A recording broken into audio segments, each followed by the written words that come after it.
Hastings! Hastings! Hastings! Hastings!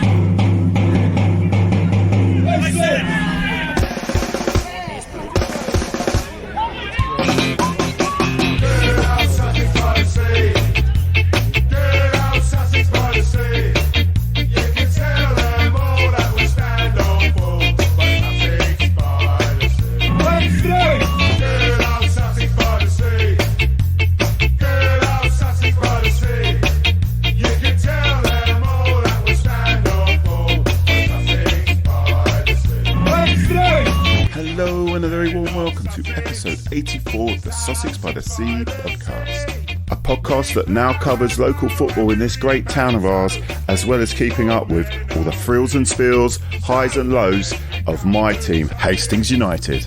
On this week's show, we've got week 14 of the Hastings Report with my co-host and ESFL Team of the Week member, Leon Pettit. We've got another episode of Tim's Takes with exclusive post-match from Captain Claire Johnson and Billy Wood after the ladies' 5-0 win at Bexhill.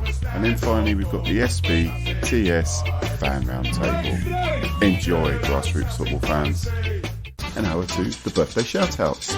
Big belated birthday greetings to Maria, who happens to be Gina's mum. It was her birthday on Monday. It was Gina's birthday this Thursday. And we've also a shout out for Lucy Hudson, whose birthday is today. And if it wasn't enough, the big man himself, Grant Histed's birthday is on this Sunday. And all those birthday greetings are coming from Gina, Gary, Shannon and family. I hope you've all had a cracking week. And over to week 14 of the Hastings Report. Right there, it gives me great pleasure to introduce week 14 of the Hastings Report with my co-host and ESFL Team of the Week, man of the hour, Leon Pettit. How's your week been, Leon? Yeah, all good, mate. Yeah, made even better by the news that I've somehow made Team of the Week, but we'll get onto that. Yeah, we'll get onto that. I'm as bemused as probably some other people out there, but no. You've got a podcast in the bag, Hastings History one, which is going to be coming out in the next month or so. I think you were saying about end of December, start of January. Yeah. About Hastings football history. Can you give us a little sneak peek about it? That's exactly what it says on the tin, mate. History of Hastings football. A few words as ever. Wait for him to. Obviously, it's not down to me when it gets released. So I have to wait for when James Ellis obviously gets the time to edit it and put it out there. So keep your eyes peeled. Come on, I mean, not even a little peek of anything. You've got to listen to it, haven't you? I mean, I've already got a website that you can go to if you want to get a sneak peek or anything like that. So yeah. What's the website again, Leon? HastingsFootballHistory.co.uk. Very good, yeah. So, I was hoping that it could be something like a kind of Cristiano Ronaldo, Piers Morgan thing where you get a little 30-second clip here or there. No. Start slagging people off. That'll get edited out, that. Right then, so let's crack straight into the SCFL. So obviously it was FA Vars time. Bexhill, first of all, Bexhill on Saturday had Eastbourne Town coming to the Polgrove. Unfortunately, I mean, by all accounts, Eastbourne were the better side. I've seen the goal. It's from a free kick, little flick on, and quite a brave little touch from Ollie Davies. Got the goal for Eastbourne Town. 347 people were there. Real shame that Bexhill couldn't quite do it. Leon, your thoughts on that game? Yeah, no, I think Bexhill would have seen that as a game they could have won, getting to the next round. Obviously weren't to be. Don't know if they had a few sort of still coming back from injury. I think there's one or two names on the bench that normally would have been probably one of the first names in the starting 11. So, but being by all accounts, they still played well and feel that they should have got more out of the game. But time to focus on the league, I guess. Yeah.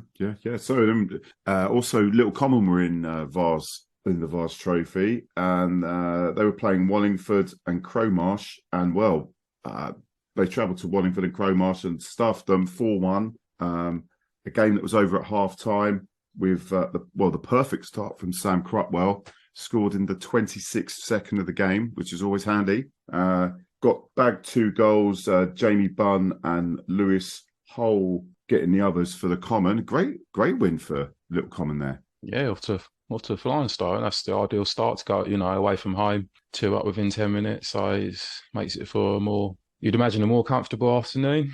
I mean, anyone who's there might have said otherwise, but I mean, the scoreline suggests it was a very good afternoon for Common. And on to the next round, a little bit more. It's obviously not a quite FA Cup money, but it's still at this level, and every little helps. Yeah. And they're away to Ascot. It's Ascot United, I think the team is. Don't know too much about them at the minute. Obviously, I haven't done my research yet, but another day out for them. Yeah, well, hopefully another happy travelling. Right, so we're going to look at the fixtures. So on the 15th, so that's Tuesday, we're recording on the 14th. So we've got Uckfield Town versus Bexhill. That's Sussex Senior Cup. You think Bexhill should get a result there? Yeah, I mean, they've not long played Uckfield. Seems like they're always playing them, but no, they've beat them twice already this season. So just based on that, you go with Bexhill. But we've said before, cup games form does go out the window sometimes, somewhat. So, but yeah, no, I'd still fancy Bexhill to win it. And are they away? But I still think Bexhill. Yeah. So then on the Saturday, Bexhill travel to Horsham. Now Horsham don't have a great home record at all, mid-table club. So I'm going with Bexhill on this one. I think they can get a result. What do you think, Leon? Yeah, no, same. Obviously, Horsham's form is a bit hit and miss. It's not all that great, and sort of Bexhill's results might not have gone their way, but it sounds like they're still playing playing well. So just keep up those performances, and I'm sure the results will soon turn around for them again, starting this Saturday, hopefully. Well, yeah, and then this Saturday coming, Little Common are facing Roffey. I mean, they're winless, Roffey, rock bottom of the league. You'd expect a comfortable afternoon there for Little Common, wouldn't you, Leon? Yeah. You've pretty much covered everything there. Roffey having a torrid time this season. Got to feel for him a little bit, but comfortable Common win, I think. Yeah. All right. And moving on from that, we go to the MSFL results. Again, Battletown. Let's go straight to Battletown. Battletown, absolute stonking 8-1 win against Willingdon Athletic. Glenn Carrick, first half hat-trick. Paul Weatherby, second half hat-trick. And Matthew Harding and Callum Thompson getting the goals for Battletown. I'm just saying it takes Battletown to actually 5 points to fifth, and they're only 4 points off second place. Now, who would have thought that earlier in the season? This was when they were only league side. This was only league side in action in the MSFL because the others were playing cup games. Well, Leon, Battletown, what's to say? Yeah, they're on an absolute storming run, aren't they?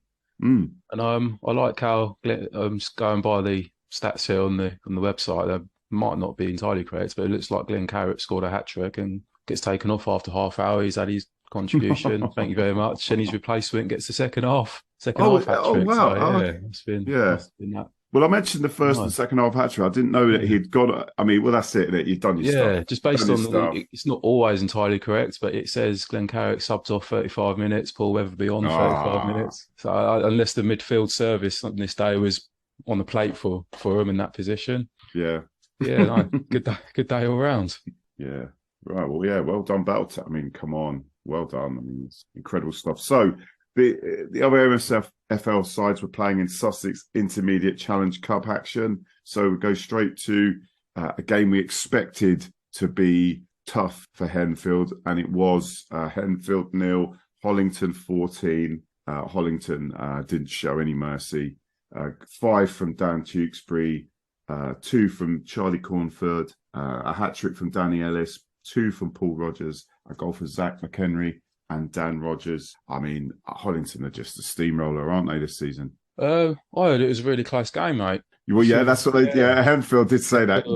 Twitter said it could have gone either way. So, it must have been, the wind must have helped Hollington. But, we sort of expected Hollington to get off to a fly and probably fly through the rounds of this cup. So, not a lot else more to add, really. Well, just as I say, you did mention Henfield's Twitter. Obviously they put that out as a joke. But but also they got a few beers in for the Hollington boys as well, which after being tonked 14-0, that's pretty good of them, But yeah, anyway, so we're moving on from that.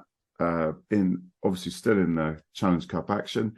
Suddlescombe Rangers won, St Francis Rangers won, and Suddlescombe won it on penalties. They struggled to get past them, but a win's a win for Suddlescombe. Yeah, no, it's good result, and I'm sure I've said before, I'm going to start predicting their results just by rolling the dice. I think 'cause they're so hard to predict how they're going to do. But yeah, to get a result against St Francis, who are in the is it Southern Combination Div 2, could be a little bit of a stronger league, but so go and beat them.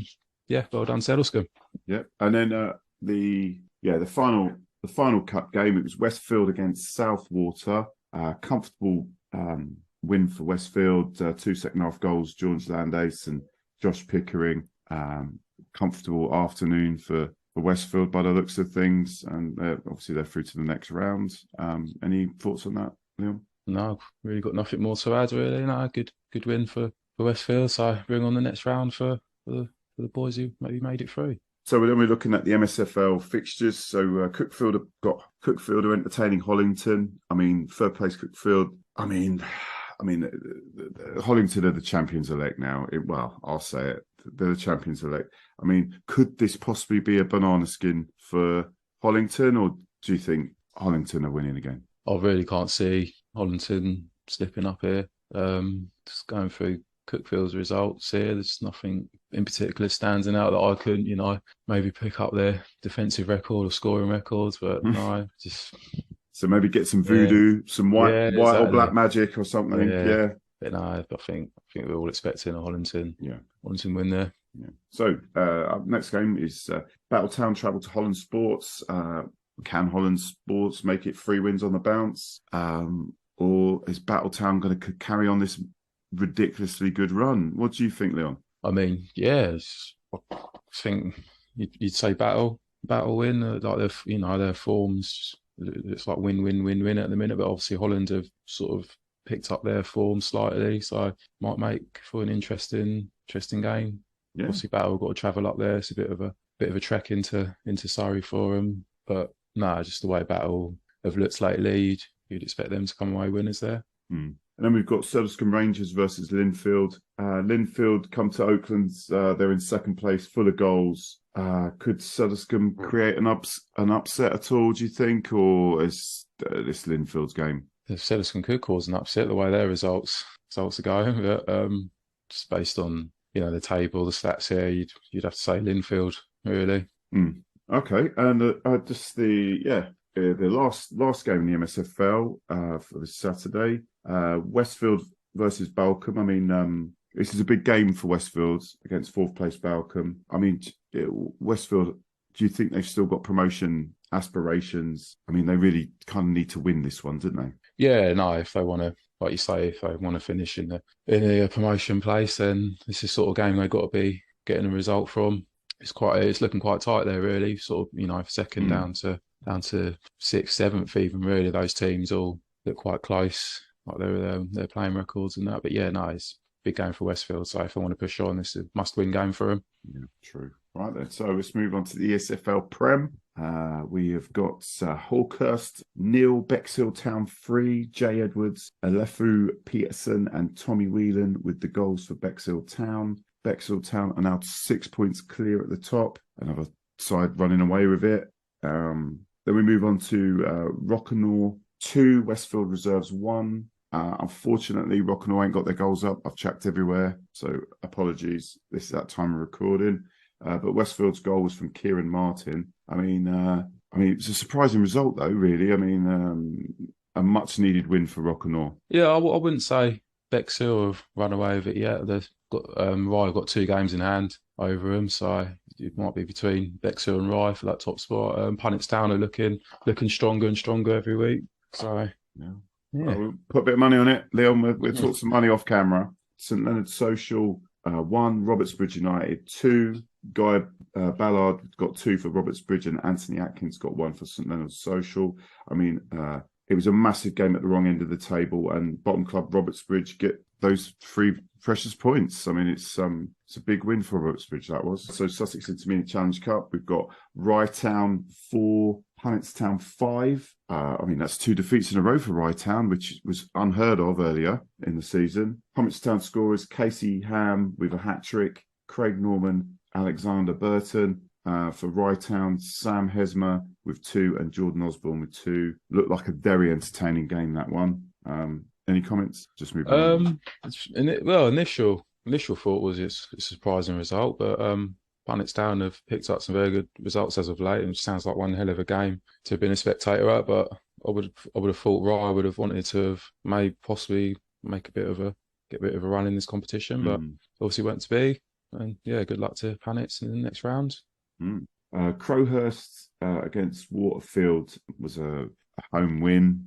I don't think Waterfield could put a side together, so that game was given to Crowhurst. Midhurst and Easebourne reserves 1, Bexhill AAC 2, Ben Barton and Ash Elphick. Maybe a relation to Gary, who knows, with the goals there for Bexhill. And Sidley United went through home win Petworth because, again, I think Petworth couldn't field a side. So that is the Challenge Cup result. So that's ESFL Prem. Right, so ESFL Div 1, Little Common Reserves 1, Tackleway 2, Toby Shaw and Steve Benton for Tackleway. The goal for Little Common from Rise Jones. Tackleway's strong start to the season continues against struggling Common Reserves. Doing very well, Tackleway. Wadhurst United 2, Sandhurst 4, John Bilsby, Thomas McClintock, and that man who finds the net, James Found 2. So ESFL Div 2, we got Bexhill Rovers 3, Who 2, Ian Stewart Pownell with 2 goals for Bexhill, and Kurt Excel, Who's goals from Connor Loke and Thomas Warren. In this game, Who had a penalty saved as well. It was a tight game, and Who took the lead from the spot as well. So well done, Bexhill Rovers goalie. Hollington United reserves 2, Parson Move seconds 3, Alex Cunningham, Fraser Descali, and John Jurt Wright for Parson Move, Brad Mepham for Hollington United reserves with 2. Promotion rivals, one of them knocked the other one off. So now we move on to Icklesham Casuals 2, Northiam 75-2. 2 goals from Dean Hilton Hughes for Northiam, Phil Badrock and David Dooley for Icklesham. A good result there for Icklesham, very good result against a mid-table Northiam. But I know a certain Mr. Pettit was playing in this match. Please fill us in. Yeah, another game, 90 minutes. I lasted unscathed this time, so yeah, raking up the minutes back from my injury. It was really good game to be a part of. Sort of looking back, I think a draw was probably a fair result, even though I was sort of after the game pretty pissed off that we didn't get the 3 points really, because Northiam went down to they had 2 sin bins around half time, sort of 5 minutes either side, and I sort of peed off that we never really killed the game during that time. I think Northiam just seemed to capitulate really, just got on the ref's back and just wouldn't shut up basically. And obviously had 2 men off the fields, but then second half they made a couple of changes, and yeah, they probably had the upper hand to the second half. They hit the crossbar, our keeper made a few good saves, but in the first half, well, I think throughout the game, like their keeper pulled off some blinding saves as well. So it was maybe, 2 keepers could make an argument for being men of the match. Going by their Northiam's report, they were quite they felt like it was 2 points dropped. So it's, yeah, I think based on that, I was miffed there, a bit miffed. Draw, fair result. Draw, fair. So, well, obviously, and this performance has been noticed because you've been brought into the team of the week, Leon. First full 90 minutes back, and you're in the team of the week. I mean, what have you got to say about that, Leon? Well, I don't know what fucking game they were watching. I definitely weren't playing centre midfield. No, I heard you were like floating position. You were a floater. I'm moved disciplined. From right back to you're disciplined. No, okay. I'm one of the old hairs. I'm too old to be playing where I want. But, I'll take it. Well done anyway. Next game, we've got Ninfield 2, Victoria Baptist 0. And I'm going to say it again. We've got Gary Bryant and a certain Chris Agata on the score sheet. This boy, he'll be the league's leading scorer, he will, won't he? That's 2 points clear now for Ninfield. And they've played two games less than their second place. So doing all right, aren't they? Yeah, I think the results this weekend, we've said before, I think anyone can get a result against anyone in this division, even we're currently second bottom, but we've drawn against Ninfield, who are top. Northam are a decent side. They spanked us first game of the season. Maybe they thought they might have picked up another three points over the weekend, hence why they might have been a bit frustrated first half. But surprised at the Hollington result. I thought that was a sort of fixture where pass and move might get bullied out of it because they're a very young squad, and going to Hollington, they like to kick a few people. They know all the tricks of the trade, but no, it's a good result for pass and move. The team who us at Icklesham have thumped twice already this season, but yet they're second, I think. So it's just shaping up to be a really interesting division this season. Yeah, so Alp, over to Division 3, Hurstman Zoo 4, Sovereign Saints Reserves 1, Hammett, Tosca, Curtis Eyes, Jake Brown and Charlie Shearing for Hurstman Zoo, Wayne Green scoring for Sovereign Saints. Top of the table, Hurstman Zoo, obviously it was a comfortable win. They're now 7 points clear. I know there's a couple of teams that maybe have a few games in hand, but it's always handy to have the points in the bag.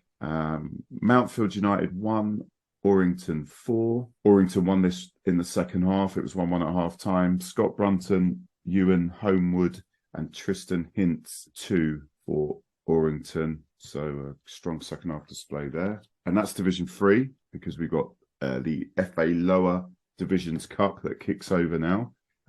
So we've got Battletown 1, Bexhill AAC Reserves 5, Leo Oliver with 4, Dominic Sinden finishing it off for Bexhill. Aston Sweetman got the goal for Battletown. Burwash versus Ticehurst was postponed. New date hasn't been sorted yet. We've got Catsfield 6, Robertsbridge Reserves 1, and Robertsbridge had a man sent off as well. Catsfield haven't put up their goals yet at time of recording, but well done, Catsfield. Sutherland Rangers 1, Crowhurst Reserves 6, James McGrath with a hat-trick, Anton Neal with 2, Ben Thorpe finishing off for Crowhurst, Ben Sebage for Sutherland Rangers got their goal. Still in the FA Lower Divisions Cup, Westfield Thirds 2, Hastings Comets 3, Kurt Foster and Luke Darville with 2 for Hastings Comets. Westfield Thirds goals were from Sean Wright and Matt Connon. Tackaway Reserves 3, Hawkhurst United Reserves 3, and then it went to penalties and Hawkhurst 1. The goals during normal time, Alfie Field with 2, Finn Mutter with 1, that was Hawkhurst's goals, Jamie Pelling, Nicky Croft and Danny Croft for Tackaway. So move on from that. So ESFL Division 4, Hastings Athletic 0, Westfield Forbes 3, Kevin Allman, Jack Hobden and Hayden Sands with the goals for Westfield. And that is your roundup of all the games. We'll move over to the ESFL Team of the Week and we'll talk more about Leon being in it in a second. Okay, so ESFL Team of the Week for the 12th. Joe Rogers in goal from Ninfield, a back four of Aaron Lillycrop of Bexhill Rovers, Michael Stone from Robertsbridge United, another Ninfield player, Jack White, centre half, and the right back is Harry Jeffers from Pass and Move. A midfield of James McGrath of Crowhurst, Leon Pettit of Icklesham, Toby Shaw of Tackleway, and Hayden Sands on the right-hand side there from Westfield. The forwards, Luke Darville of the Hastings Comets and Ian Stewart Pownell of Bexhill Rovers. Some top players in there, Leon, particularly in that midfield area. Yeah, no, there was, because I was playing right back at the weekend. So. Unless Harry Jeffries looks a lot like me, poor sod, but I've an identity crisis. And I think I'm getting ripped apart in the Icklesham WhatsApp group. I hate to think what they're saying about me in the Northam WhatsApp group as well. It's all a bit of banter, isn't it? All right, and well, look, that was the week that was, Leon. See you next week. I'll see you next week, mate. Come da porta picchita va bene, se tu la parla miezza americano. Quando si fa l'amore sotto la luna, come te venen cape di I love you. Papà l'americano.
And over to Tim's takes.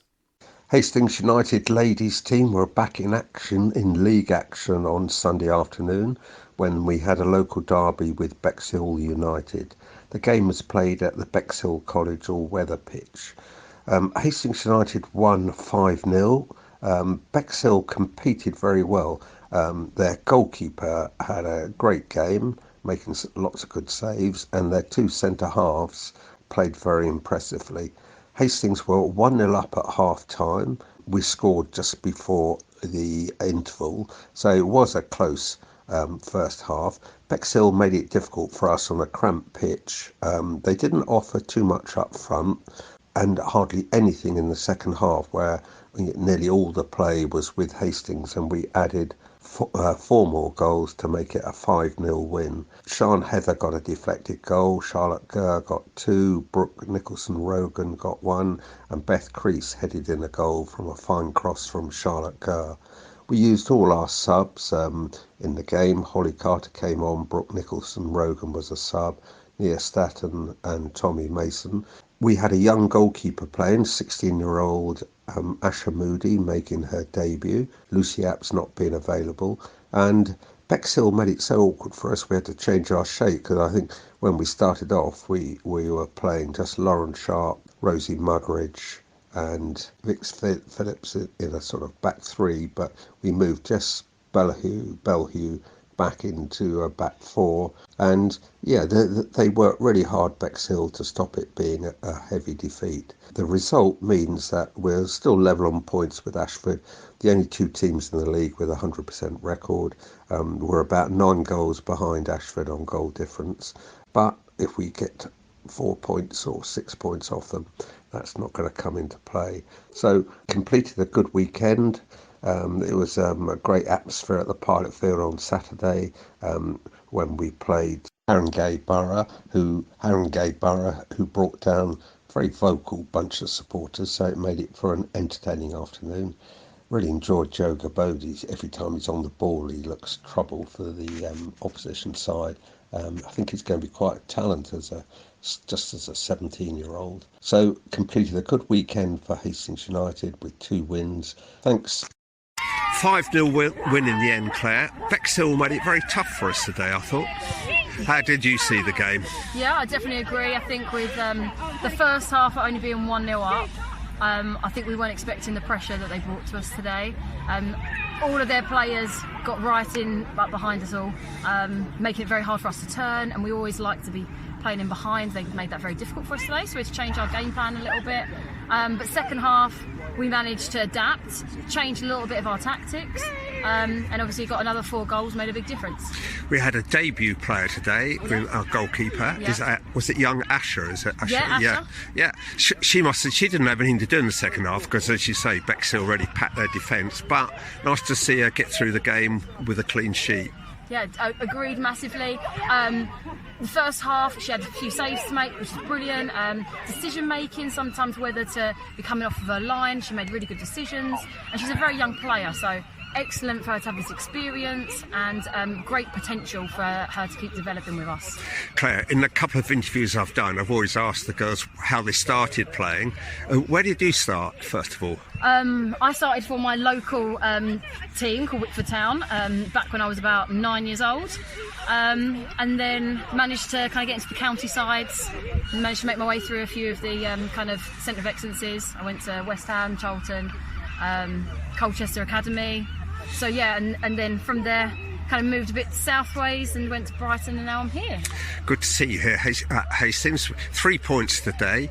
Our rivals are going to be Ashford, aren't they? Yeah, do you think? Yeah. Do you know anything about their side this season? Have they added to it or not? I mean, they were very strong last season. Obviously, they disrupted our flow of winning the league. Yeah. And they've definitely made a few signings, which seems to have added to their score sheet a few weeks. So it's just going to provide us with some new challenges to overcome, but I'm absolutely 100% certain that we can still face them and make those positive outcomes. Get 6 points off them, would be a thing. Definitely. Claire, thanks a lot for your time there. All the best today. Thank you. Thanks.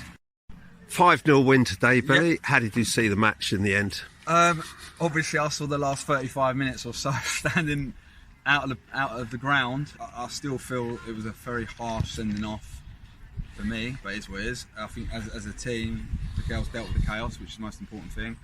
They first 15-20 minutes, I don't think we were at our best, but I think we picked it up, and it's only ever going to be one winner today, and we dealt with them accordingly.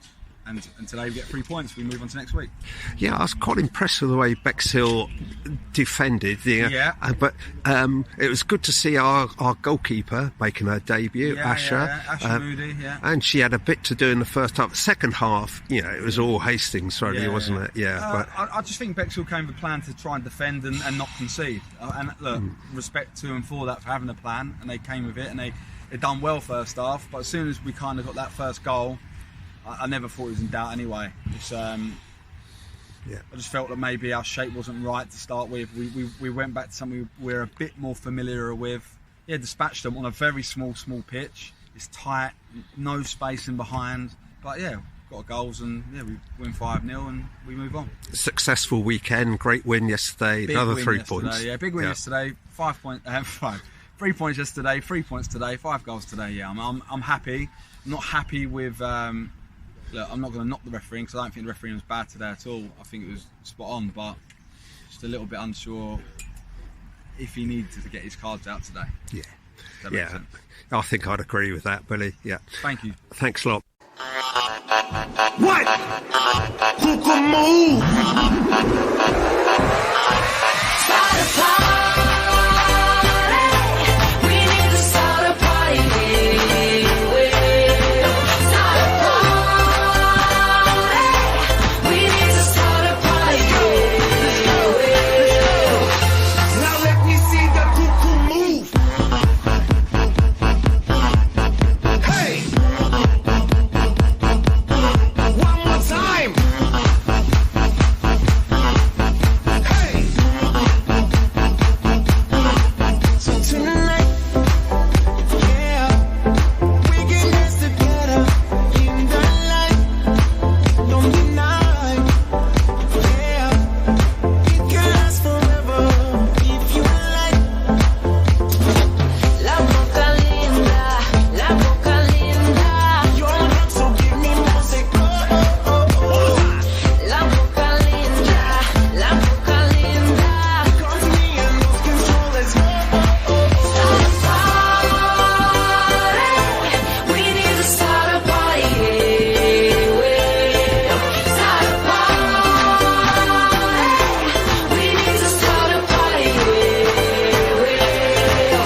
it fade away. Whoa, oh, oh. Whoa, oh, oh. You make me feel divine. I want you to be mine. Whoa, oh, oh. Whoa, oh, oh. We need to start a party.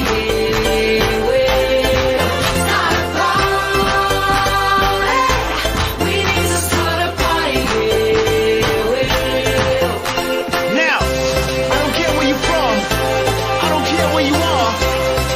You can feel us right now. You know. So put your hands up in the air. All the ladies, all the fellas. You know it's our time. Now let me see the cuckoo move. Hey. One more time.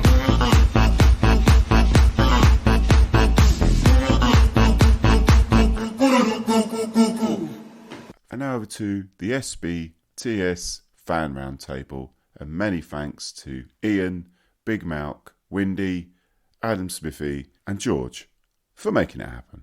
We'll give him 1 more minute, and then we'll just crack on, yeah, lads, because I know obviously we want to go and watch that Ronaldo thing, don't we? Oh, I don't know. What's that on? Is that on Sky? Talk TV or something. I don't know. Oh, yeah. Is that on tonight? Is it? Yeah, tonight and tomorrow. I'll watch it another time. I think. Send it to Nick. Make sure we send links to Nick, though. Yeah. I think I'll watch it when I've watched every other television program that's ever been made beforehand. Oh, you're not a fan of the tell-all. What would you call it? Expose. Well, I think I'm not a fan of Piers Morgan, and I'm not a fan of Cristiano Ronaldo. So I think that sort of counts me out. Yeah. It should be good telly. I'm not a massive fan of Piers Morgan, but I think there's going to be a serious burial of Man U going on, and who couldn't like that? Well, that's true. Yeah, I'll give you that. They've taken down his poster or big mural off Old Trafford. The one above the mega store where they have some of the players. Big picture of Ronaldo's gone today. How childish is that? Yeah. How childish is that? That is unbelievable. I mean, I do think Ronaldo's a diver, but then every other player is a diver. So, you know... there was a few last night. He was a magnificent footballer, one of the best ever. So... Yeah, absolutely. You know, it's like Maradona. I think Maradona is a fantastic player, but he's also a cheating bastard. Yeah, so it's like Henri, isn't it? Henri and with France, wasn't it? The odd handball. That was funny because it was against Ireland, though.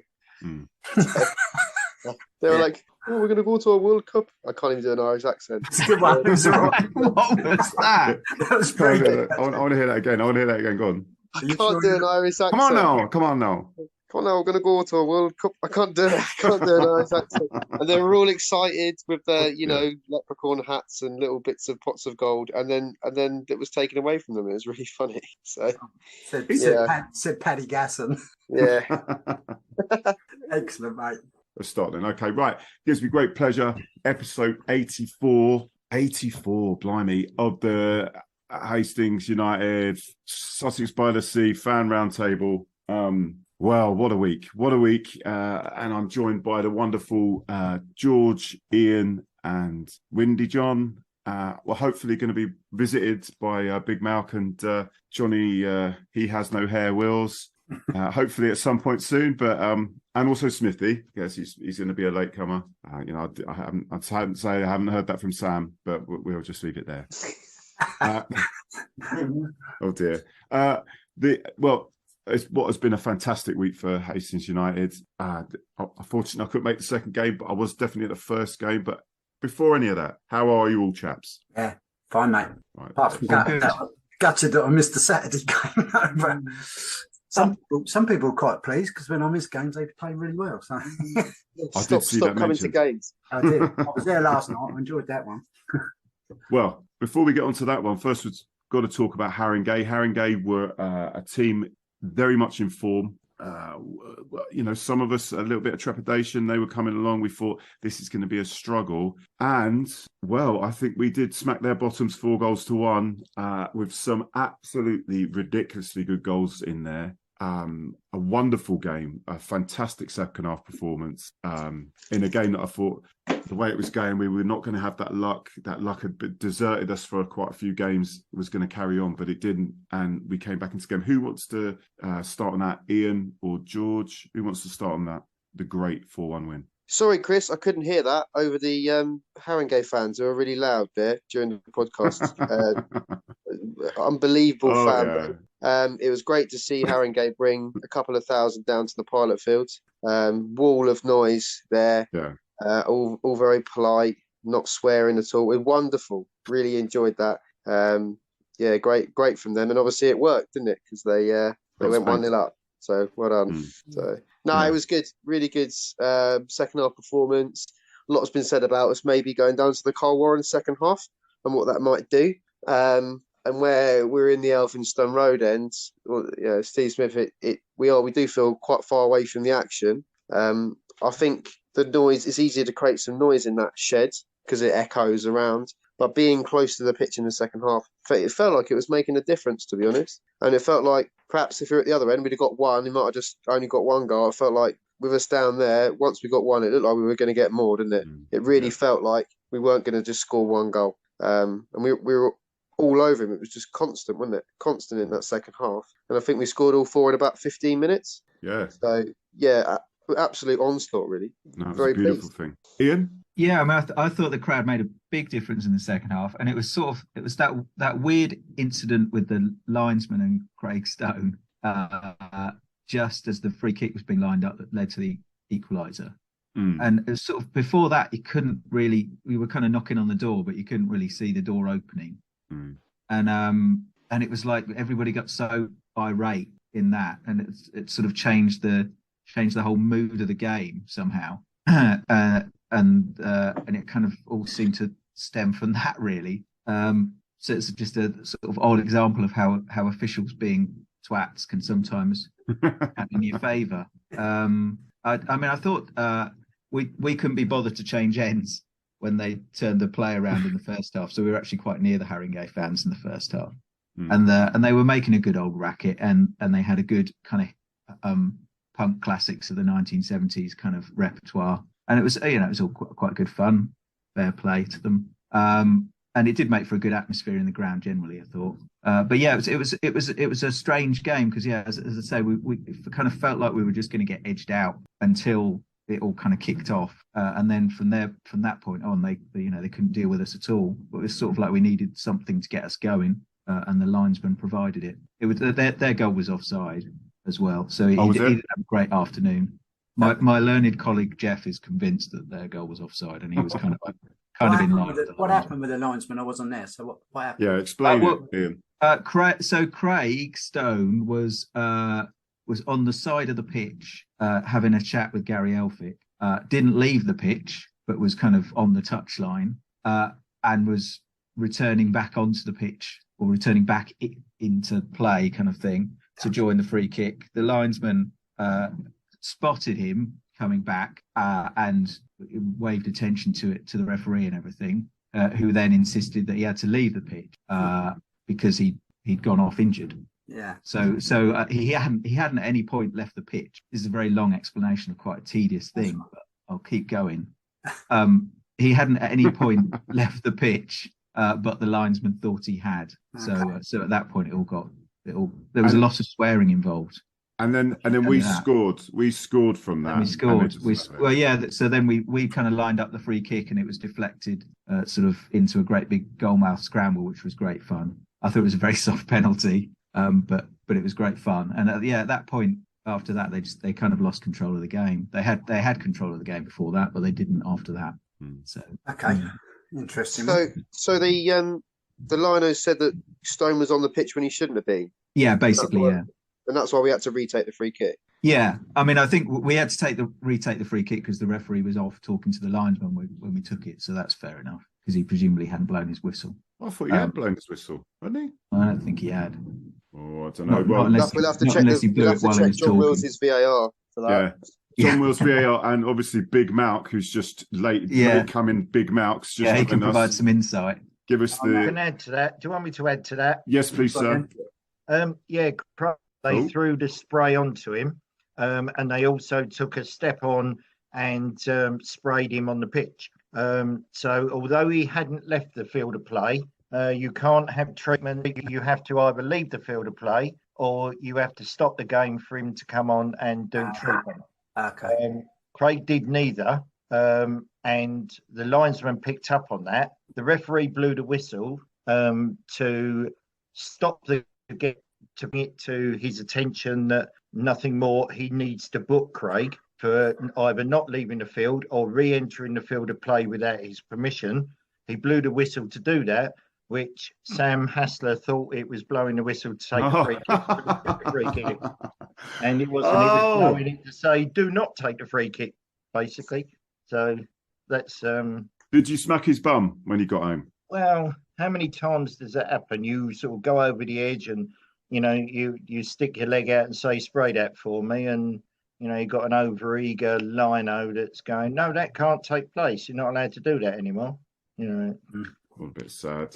Yeah. Well, hello, by the way. Hello, everyone. Hello, How are you? So, yes, not bad. So we got that first goal. We're saying it's a soft pen. Was it Jack Dixon who went down? Yeah. Yeah.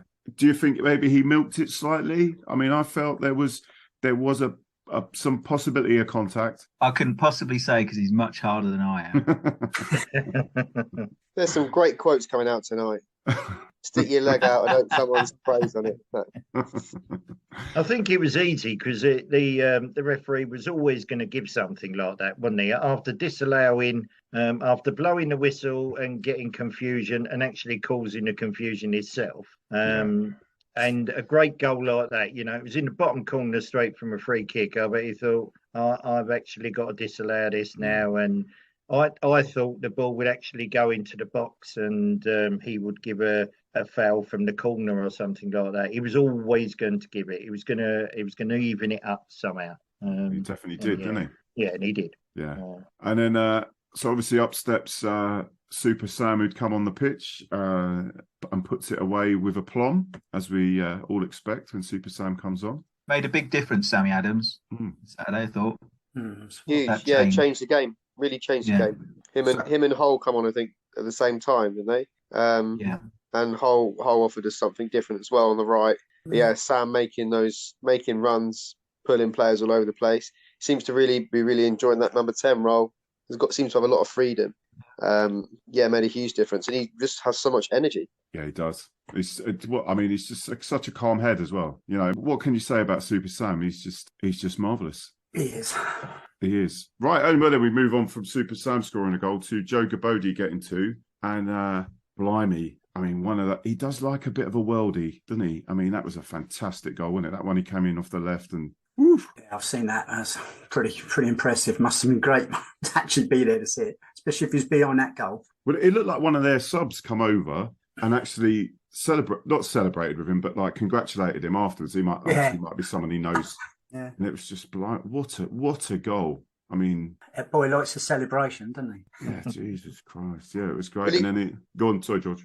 It's ball's over the top, isn't it? So he's playing on the shoulder, already great play to win it. He's out on the left, back to goal. And what do you do from there? You pause it there. He's got probably 2-3 players in between him and the goal, back to the goal, 35 yards out away from the goal. He's spun, and you can hear Sam Adams call, put it down the line. So I'm glad he scored. I think Sam would have had a bit of a go if he hadn't. And he's just completely ignored Sam Adams. So, well, I'm just going to do it on my own then. He seemed to go past everyone. And he's hit, I thought live, the keeper should have saved it, but he's clearly hit it so hard and it's got it to skid that perfect 6 yards out from the keeper.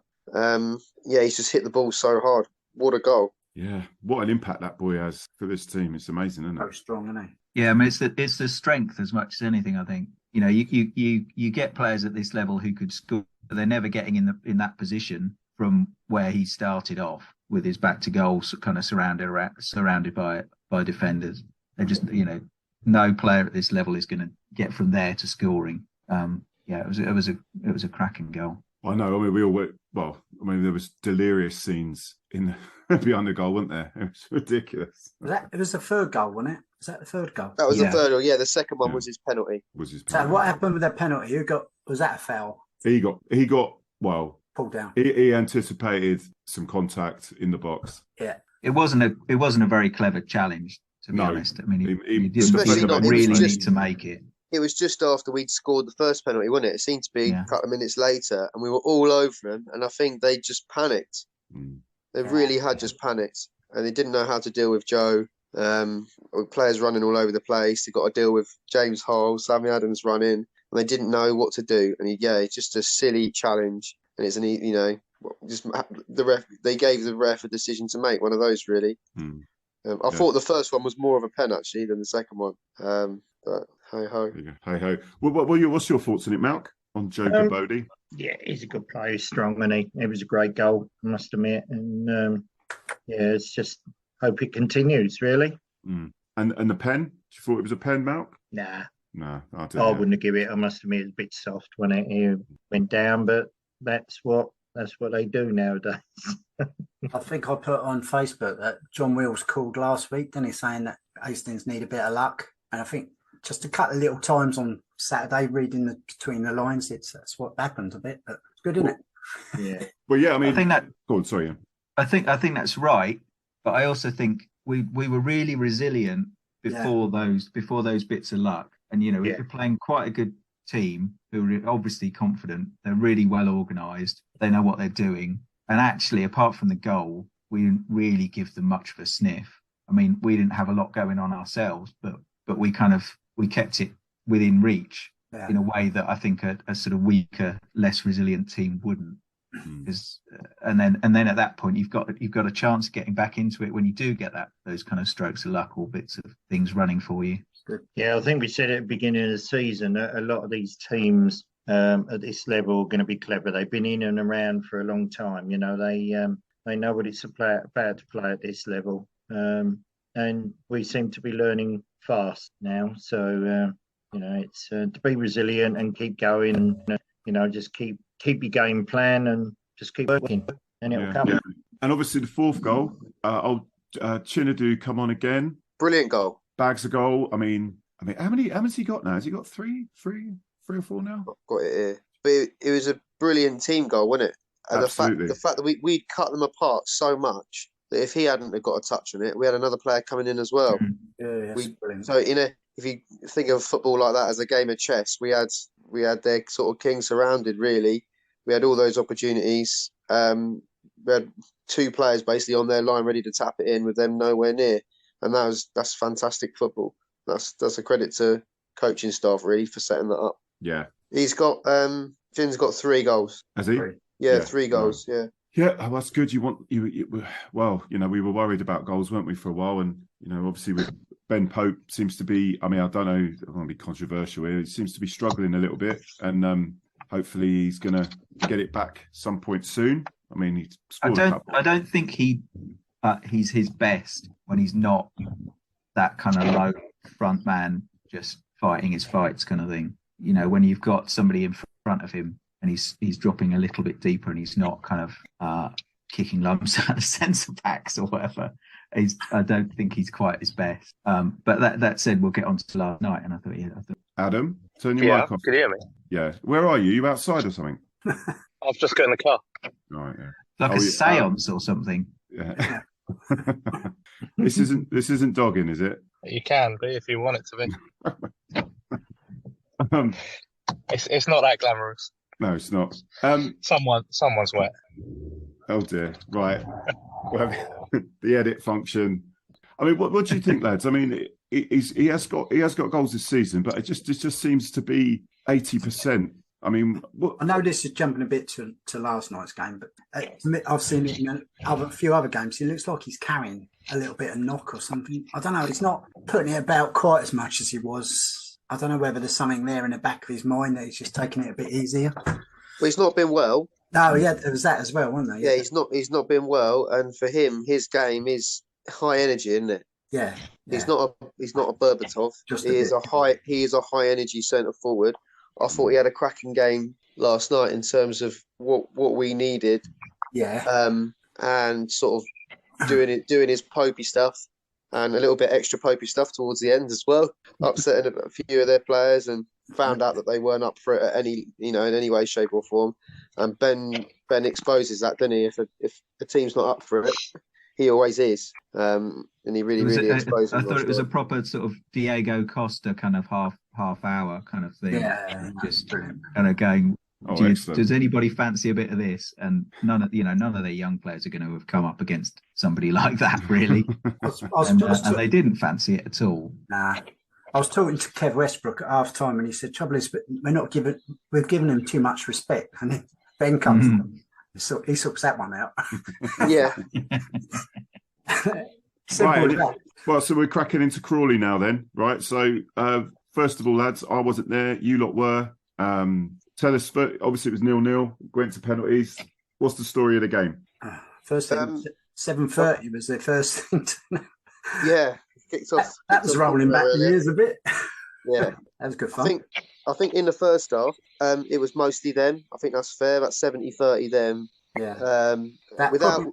Without them really threatening us. Louis made one cracking save, another one of those which he's tipped over the bar. Which he seemed to be so good at those. And then in the second half, I think it was about 80-20 us. We were all over them in the second half, and actually I was quite disappointed when the ref blew the full-time whistle and it went to penalties. So I thought, well, we deserve to win that in normal time. Yeah, I think if it had gone to extra time, I think we might have won it in extra time, to be honest. Yeah, I do, yeah. I'm glad it didn't, because I wanted to get home. But yeah, I'm not a fan of extra time, because it's always on a Tuesday. No extra time for me. And going back to what George was saying about, for those who weren't there, there was kicking towards the Cole Warren end again in the second half. And it does make a difference, George, you lot up that end with that noise you're making. It can't, you know what, it's got to make a difference, isn't it? Do you know what as well? Last night, it was noisy in the Cole Warren. People talk about family club. It really is. And they were starting a lot of the chanting. Yeah, I noticed that. Into like the watching Hastings United putting on a show chant. Yeah. That's the one. And they were whacking the hoardings. And these aren't just the young 14, 15-year-olds. I'm talking about 8, 9-year-olds. Yeah, no. Starting the chanting last night. We were just going with them. Because why not? Well, why not? Hopefully they've gone into school this morning singing it, telling their mates how good it is. You know, because that's how you spread the word, isn't it? Imagine that at assembly. Yeah. Fantastic. But it was real fun to be in there again. I think in that second half we're going to make some good memories being in there, if that's going to be a permanent thing. So. Well, has that changed? Is that because I know obviously Aggie used to he wanted it the other way round. Has that been decided now? They're changing it. So if you notice now, because in order to kick towards the Elphinstone Road ends first half, really you've got to position yourself at the other end, because most of the time the team captain who into toss goes, well, we'll just stay here, so they can't be bothered to move. And you notice now we come out and line up, shake hands, and then run down towards the Cole Warren now. So and line up there. So it seems to be that's going to be a permanent thing. Okay. So, well, I don't know what's going on in Adam's car. It's probably sorted. Anyone else? Well, I called it early. Yeah, I know you're with me, aren't you, Mark? Yeah. Not dogging. We're not dogging together, but he's dogging. No. What? Any other thoughts on the Crawley game? Yeah, Crawley pulled out all the old tricks of the trade, like dressed as referees for the whole of the game. All in black. Actually, it was a bit confusing, to be fair. Both the linesmen were in black as well. And they had to change, and they changed at half time, different colour tops, and the referee as well. So it was a bit, I don't know, a referee sort of didn't pick that up earlier, really, unless there was some problem they couldn't get the bibs or whatever. I don't know. Yeah, it was. You don't very often see that, do you? No. I was interested. I was there quite early yesterday, watching the refs do their sort of customary pitch inspection walk around, and they said, "I can't believe there's nothing wrong with this pitch. Simon Rudkins is a genius. They know about his work." Yeah. So it was good actually to chat to the refs before the game. They're knowledgeable about local football, following it. You know, football fans like us. And I'm thinking, crikey, in 40 minutes, I'm going to be shouting abuse at you. And you're such a nice guy. That's just how it is, isn't it? I thought he was the ref himself was pretty good last night, because he let it flow. He sort of there was a few nasty got his book out a couple of times, but I've seen other refs just show a red, and that just spoils the game, doesn't it? Sometimes. So. Yeah, if you compare it to the mess they made of Saturday, really, then it was they very competently refereed. I thought the only thing was it was a Stonewall penalty shout in the second half. It was like less of an appeal from us because it was like, oh, that's a penalty. Because it was certainly more of a penalty than the two we got Saturday. That one on time. I'd be rest assured that Dane did show the referee the video of that at full time, just to let him know about his mistake, just as a bit of gentle encouragement. But yeah, we deserved that. 4 good penalties from us. Their keeper got a hand to our first one. Louis made a fantastic save from their first one. First one, yeah. Which I think forces their player to try and find the corner in the second one, and he's put it wide. Yeah. So because Louis made a great save down that side, he must think, well, this has got to be an excellent penalty, and he's ballsed it up, hasn't he? So and then from 2-0 up, you shouldn't really be losing that shootout, and we didn't. So was there many Crawley there? 20. Okay. I don't. Well, Hastings fans that go to Crawley quite regularly. Yeah, that's always an odd one for me, but there you go. Yeah, they didn't make any noise. They were just sort of stood up by the bar. To be fair, fair enough. If you are actually from Crawley and you've made that trip, fair enough. But yeah, enjoyed the meltdown from their fans online afterwards. That was good fun. Oh yeah, please mention it again, George. So this was the Crawley's fan forum. Oh, I went looking for it today. Yeah, real fun to read what they were saying on Twitter and Facebook last night about the law, being pretty annoyed and that the players are terrible, and this is the standard from people that don't go to the game. I found out that 9 of that team that came have played some form of League 2 football this season. So that's excellent from our lads to, like we're saying, on a fitness level, for our semi-pros to look better than them in the last 5 minutes of a game is outstanding. I think so. I know they've had a lot of, these are now fringe players that they put out. I think they've made a lot of signings because they made a real crap start to the season, and that's with these players. But yeah, I had a look on their forum. I've decided to read opposition forums rather than our own because it's more entertaining when it's not about your club. And we've had comments like, the team sheet came out and they said this team should annihilate Hastings, and then can't believe we've lost to this pub team, wasn't it? Pub Hastings, Dog and Duck, King's Head, and like I said, but Red Lion, which I don't think it is a reference to the badge. Yeah, just real funny to have a look at their meltdown. And now I think they've been knocked out of 4 cups within a fortnight, so they're not happy. Day, that does. Oh, yeah, beautiful. Really. Yeah. Well, Malk, what's your thought? I mean, have you spoken with Craig about any of these, either the Haringey or last night's game? Only the Haringey, and obviously after the game, and yeah, he was buzzing with it, and especially Joe. It's being one of his friends, if you like. So. But last night he wasn't there, so. Oh, okay. You're is he on your books yet? He's not on my books, unfortunately. But I'm looking at perhaps at the end of the season or something like that. I think he's finished with his agent then. But I've got Breffo, and so good. Breffo's the one I've got at the moment, and the one that I'm looking to go places. So yeah, maybe you can swap him with Leon. Oh, Leon's just let me down. I've given up with him. Hang on, Leon made the team of the week. Leon made the team of the week, the ESFL team of the week, mate. Is that the team that he picks? Yeah.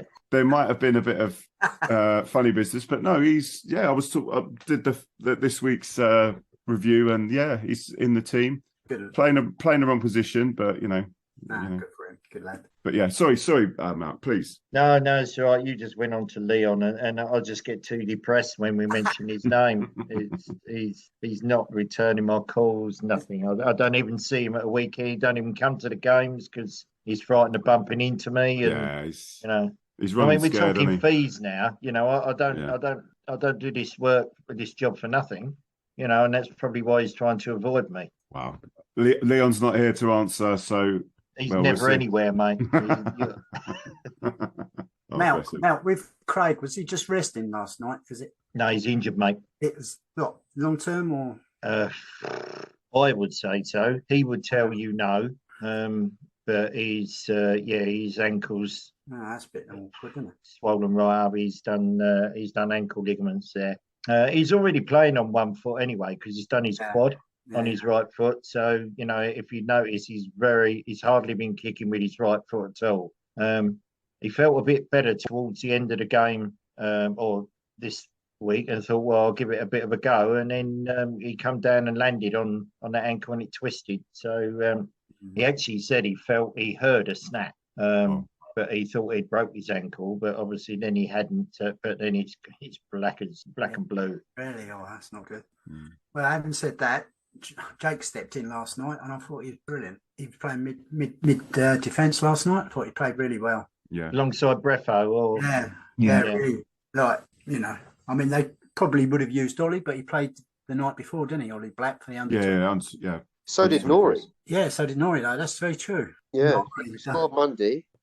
Played Tuesday. See him in the clubhouse afterwards. How are you, Norrie? Like knackered, just it's absolutely shot to bits, bless him. But I think he's enjoyed it. Yeah, so. Good to see a smile on his face again. Like when we spoke, what was the? It was what was the game when Norrie scored? What was the game that Norrie scored? It was Corinthian Casuals, wasn't it? In the cup. I think we saw him after the game then, and that little smile had come back a little bit, So it's good to see that he had that moment again last night where he sort of dinked past 2 or 3 players and shoot. And no, what's he going past? He passed it. There's no one there. He just needs to just try. He's not going to do any harm, but someone's going to say something to him, and he'll do it. He's just filth. I've been there. I think I sort of felt like sometimes because you're playing with in Joe, we've got a player who's kind of a bit of a level above. Yeah. And sometimes I wonder whether you just feel like you need to pass to him. That's what it looked like. When maybe if he'd been playing with the kids, he would have just gone on and had a shot. Yeah, that's true. It's true. But he's one frustrating guy, isn't he? Because he's got it. He just needs that. Maybe he needs Howard behind the goal, shout and shoot, and then he will shoot. Yeah, sometimes you need that. I mean, there's lots of defenders who shout away when a corner comes in, as if somehow you wouldn't do that anyway. Yeah. So maybe that sort of direction is required. Well, we've had lots of penalties, lots of opportunities to shout shoot in the last week. So it's been good for Howie, bless him. Yeah. Good opportunities for the word shoot.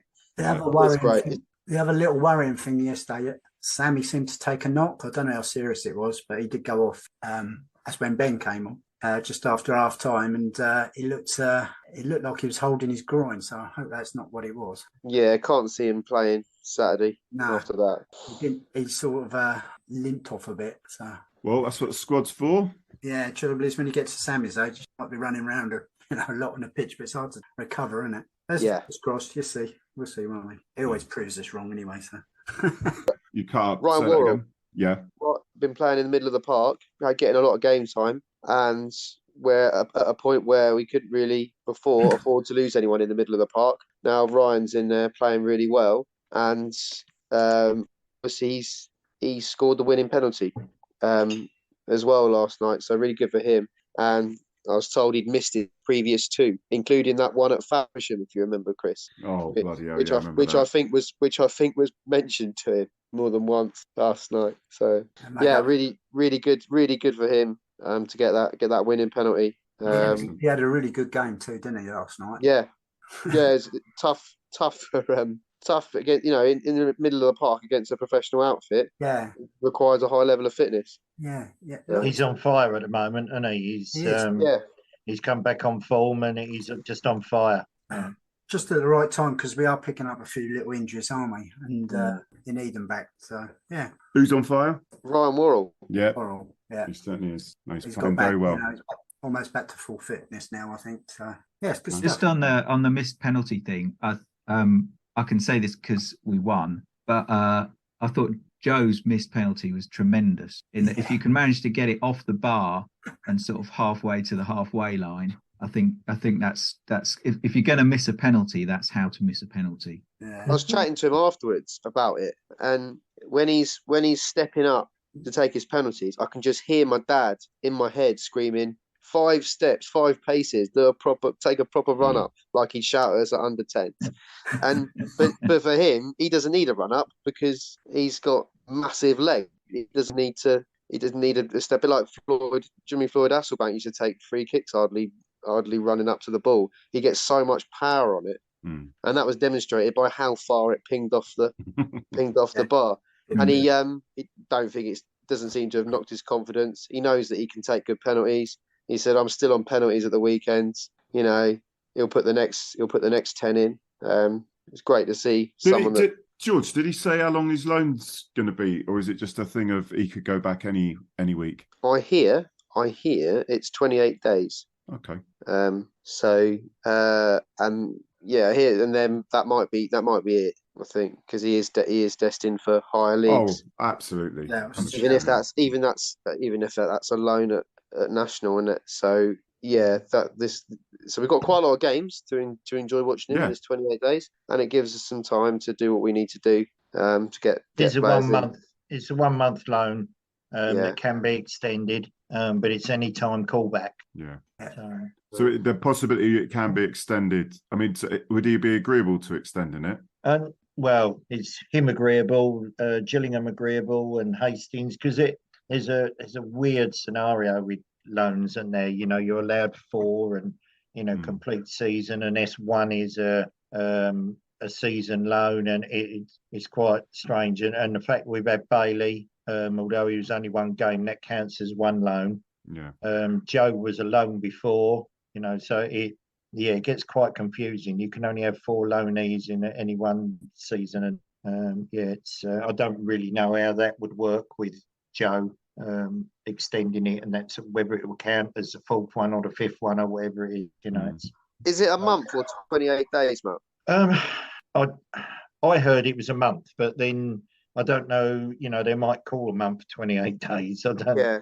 If it's 28 days, that takes us up to Canvey Island at home on the 6th of December. So that's 2 more league games, isn't it? We've got a lot of cup stuff. So yeah, it's good. Enjoying being in White Lock. Nice. Yeah. I found out actually on him. I've seen Joe Gbode play last season. I didn't realise because he went to Folkestone when they were short of goals towards the end of the season, and in the league fixtures he looked for goals, which I think is mental. And he played in the Kent Cup semi-final down at Hive, and I thought, well, this guy, one guy playing on the left, absolutely mustard. Turns out it was Joe.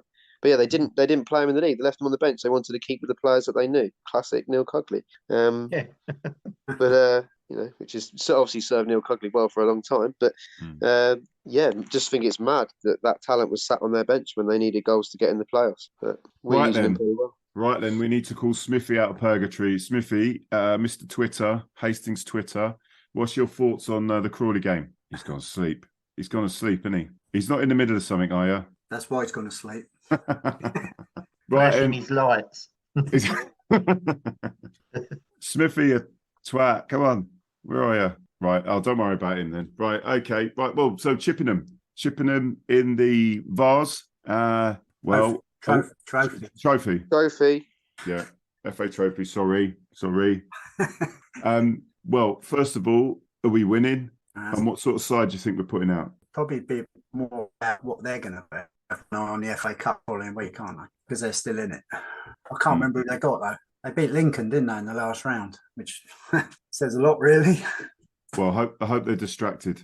Yeah, they lost last night. I think quite heavily. They were losing 3-0 after about 20 minutes last night against Havant and Waterlooville, who are a pretty decent side to be fair. But yeah, they lost 3-0 at home. Yeah, and they've got Burton Albion. Oh right. On the telly. Is that a home?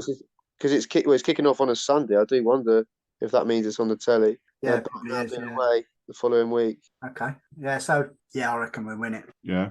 Go for 2-0. Do we think Gabodi's going to be playing in the Chippenham game? He's eligible. Yeah. Especially if Jamie's not playing as well. If he's not around. Okay. Well, I don't think he will be. Well, he said to me he's still on penalties Saturday. So there you go then. James Hull played well last night, by the way. Just as we were talking about forwards, I thought he played. Yeah, he had a good game last night. Yeah, excellent. But All right, I'll go for 2-0. 2-0. George, 5-0? 5-0. 5-0. I'd be so disappointed if you'd ever said Malk. Go on, Malk. What do you reckon? 1-0 Chippenham. Yeah. You miserable bastard.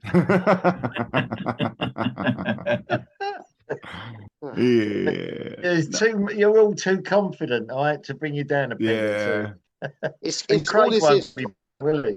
He wants us to lose so he can sell us some of his players. Yeah, it's true. Well, of course I do. And Craig won't be playing, so I'm not going against him. I can't go against him.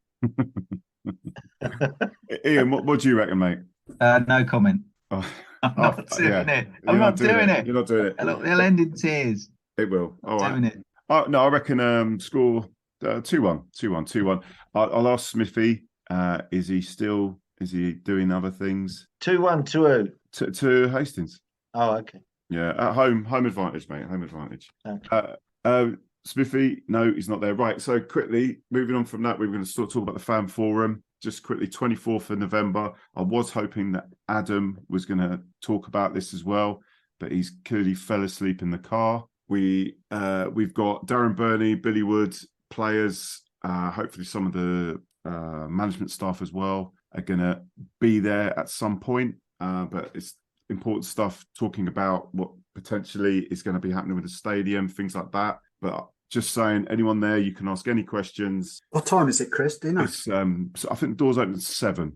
7, okay. Doors open at 7. Find out about what's going on with our club, but it isn't just about the stadium. It's a forum there, open to any questions any people want to raise, things that they think maybe need to be better, or they've got any suggestions themselves. So please come along. You don't have to be a member of the supporters club. Just come along. Anyone want to add to that? Yeah, just come next week. Next Thursday. Well, when does this go out, Chris? Fridays. This goes out Friday, and obviously it'll be the 24th. Will be Thursday. So it's on the Thursday. Get up the pilot field. If you want to know anything that's going on with the club, if you want any information, that's the place to be. Darren Burney is obviously he's asked to be involved, which means he's got something to say, which means it could be very important. And it's important that fans voice their opinion on whatever's going on. So if you care about the club, get to the fan forum, make space in your diary, get up there. Yeah, bar's open as well. And the bar's open. Important. Cool. All right, then. Well, I think we've lost Smithy. Listen, chaps, see you at the game. Mal, Ian, Windy, George, and whatever Smithy's doing. We'll leave it up to your imagination. See you at the game, lads. Yeah, cheers, Chris. Cheers, lads. See you later. That's it for another week, grassroots football fans. Whoever you're going to watch this week, make sure you're loud and proud. As ever, if you want to get in contact with the show, or have any suggestions, or want to get in on our weekly roundtables, that email again is hufcpod@gmail.com, or on the Twitter, which is @hufcpodcast. You can get this podcast on all major platforms, be it Google Podcasts, Audible, iTunes, Spotify, or Amazon Music. And we have a jam-packed YouTube channel, chock-a-block, full of video interviews and episodes from the podcast. Please, please, please give it a look, a comment or a like, but definitely subscribe. It's all free. All that's left for me to say is, I've been your host, Chris Laverick. Hope you have a good week, and see you at the game.